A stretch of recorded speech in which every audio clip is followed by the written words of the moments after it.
How's it going, everybody? Happy Tuesday. I'm Zach Bruner here with FlurrySports.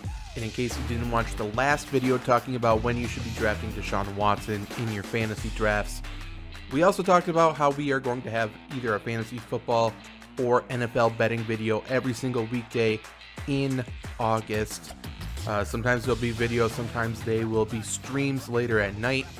Comment below what you want to see and we will make sure we have a video or a stream about it. But today and every single Tuesday in August, we are going to be doing a fantasy ADP update. ADP is average draft position. So we are looking at when and where people are being drafted on average. This tells us their value. Is their value going up? Is their value falling? And today, it's mostly the data today tells us how mock drafts are going from more CPUs drafting to real people drafting. Obviously, a lot of CPUs auto draft fills out the starting lineup first, which means some quarterbacks, tight ends, kickers, defenses are getting selected earlier than normal. Now, more real people are drafting, and they are drafting like they would do their regular fantasy draft. So as the summer progresses, this data is going to be more important, more relevant, but also more accurate because people are going to be taking their mock drafts seriously. Today's data is still interesting, involves a lot of rookies, so let's just jump into the 5 biggest risers of the week. And first we have Rachaad White, rookie running back in Tampa Bay, currently going as running back 56. He rises a little over 5 spots this week, up to 134.7 on average. And all of this data, by the way, is from fantasydata.com, PPR leagues. And maybe in your PPR league, you will want Rachaad White because he should be the pass-catching running back in Tampa. He should take some of that duty from Leonard Fournette. He's sort of a change of pace. He is that third down type of guy. He should certainly spell Leonard Fournette. He should certainly be the handcuff to Leonard Fournette. And as is the case with the rest of the rookie running backs on this list, as long as they get the pass-blocking duties down, they should have a pretty large role this year.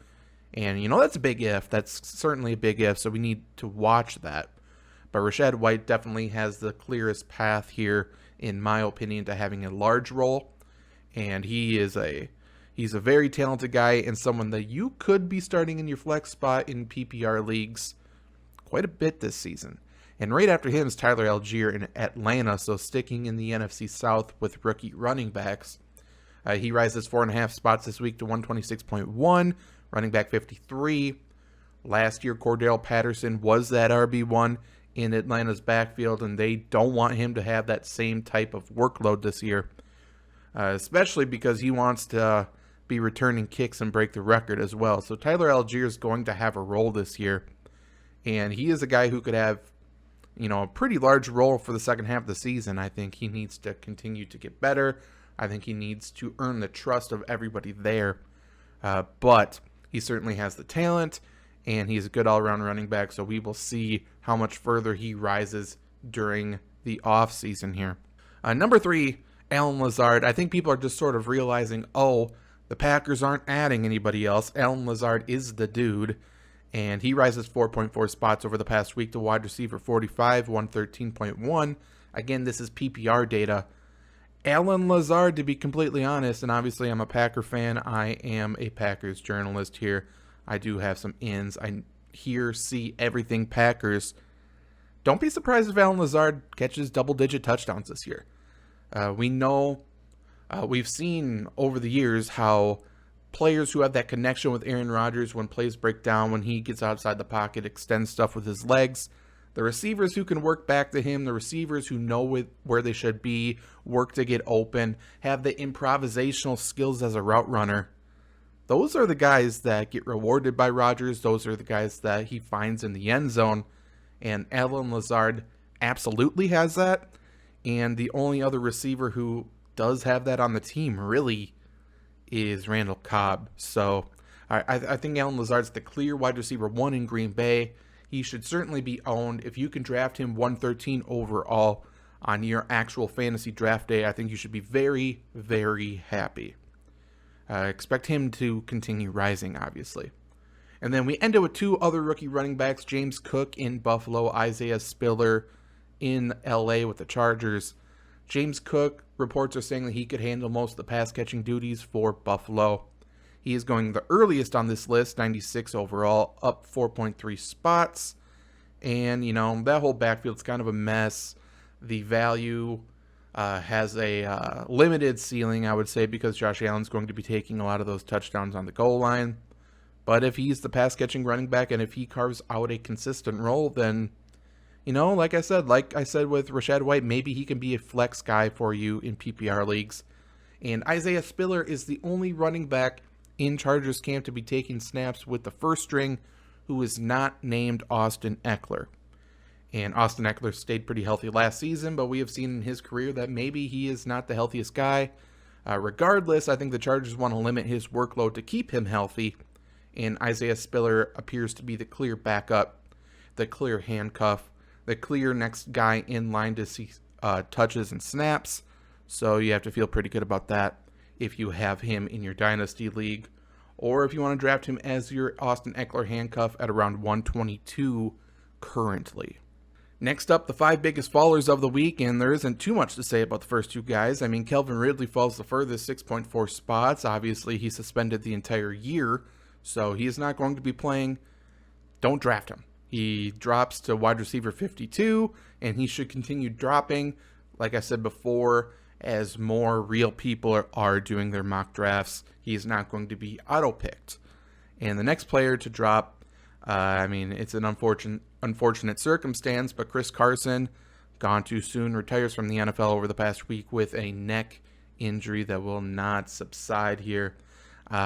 It sucks, but again, he's another player who shouldn't be playing this year, so down 4.7 spots. Expect him to continue falling. But then after that, it gets a little bit interesting. Justin Fields falls 4.6 spots, currently quarterback 18 at 138.3 overall in PPR leagues. 2 things, like I said at the top of the video, with more real people drafting, quarterbacks are going to be going later, so that makes sense with Justin Fields. Also, there's been reports in camp that he is missing a lot of people. He has been inaccurate with his arm, which isn't great news because he knows he's not going to be hit right now, and that offensive line is terrible, so he will be actually hit multiple times, or many times, during the season. It's not going to be good for him. He also doesn't have a super strong receiving core. Also, a lot of change going on, obviously, with the Bears team there. So Justin Fields probably a quarterback to stay away from this year. We end the video with 2 tight ends here. Again, same theory as before. Tight ends just aren't going to be drafted as early when real people are drafting. Pat Freiermuth, second-year tight end out of Pittsburgh, falls 4 spots. Gesicki also falls 4 spots. They are tight end 11 and 12, respectively. Pat Freiermuth, he is someone I'm a little bit lower on than the rest of the consensus, so it makes sense that he is falling here, in my opinion.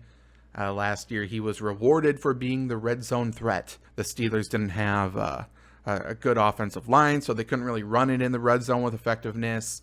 They didn't really have any other red zone receiving threats to speak of, and Pat Freiermuth was the big body that Ben Roethlisberger could find.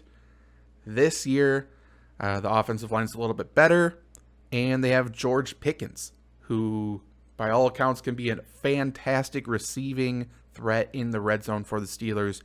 Big, athletic, and that only takes away from Pat Freiermuth's value. He can't rely on touchdowns as much, so maybe he's less valuable for fantasy this year. And Gesicki, it's kind of the same thing.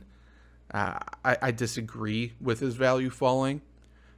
People are lower on him than I am, but they add Tyreek Hill, so maybe it takes some targets away from him. Obviously, if there's more mouths to feed, Gesicki isn't the guy anymore. They can spread the targets around. He doesn't have to do everything. But devil's advocate, everywhere Mike McDaniel has gone, they have used the tight end with effectiveness, and I think Gesicki is just the next one in line with that. I think he's going to be a pretty big part of the offense. So maybe buy the ADP dip on Mike Gesicki. This is a good value for him, in my opinion. So watch where he falls, and if you don't get one of those top-tier tight ends early in your draft, then maybe he is a guy that you look to later on. But yeah, this was our fantasy risers and fallers for the first week in August. Every single Tuesday, we will be having another video like this We'll be talking about who is going up and down the draft board, who is a good value at their ADP dip, etc., etc. Leave comments below about what you want to see for fantasy football or NFL betting on this channel, and we will make a video for you. Until then, watch everything else, subscribe, hit the bell if you want to be notified for new videos or streams, and we'll see you next time. Bye.